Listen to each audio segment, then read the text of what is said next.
A few days ago, fellow staff member Macy Wall and I went to a recently opened store called Made in Omaha. It opened up in October of 2018 and has been a success since. We got to sit down with the manager of the store, Kendall Closter, and see how she became the manager of a popular store. Oh my gosh, I have loved the store Hutch, so our sister store, since forever, since I was your age. And finally kind of applied, and they told me that this was the store that they were concepting, coming up with, and I've been such a maker nerd since I was like your age. Would always go to maker fairs, junkie. So I was stoked when they told me about it, super excited about the possibility of being involved with it. The owners, Nick and Brandon, met and after becoming a couple, decided to open up the store Made in Omaha for local makers who wanted to show off their success and artwork. So the owners who own this are the same owners of Hutch in Midtown Crossing and Hutch Fest that they've been putting on for a few years now.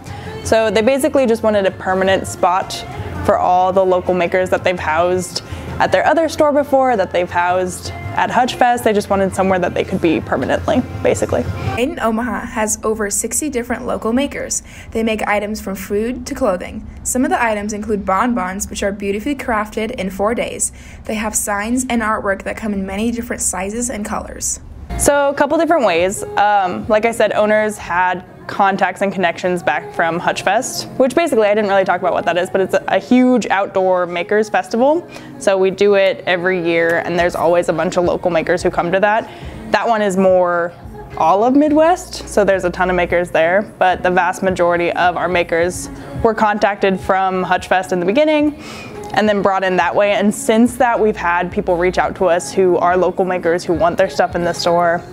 Besides things for just people, they have items you can get for your pets. They have homemade dog treats made of natural ingredients and covered in frosting that is edible to dogs.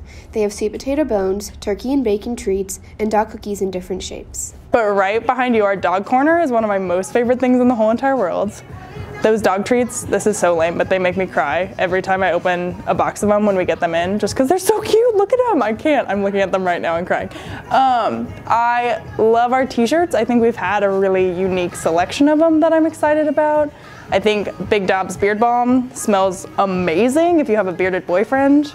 Working at the store, Kendall gets to realize how much effort people put into their work and get to see Omaha's talent and creativity in their clothing, food, and scent and bath items every day. It also made me super aware of how much talent we have in this city and how many cool makers there actually are and how much talent Nebraska has to offer. This has been Annalise Smalley and Macy Wall in the MWHS Wildcat News.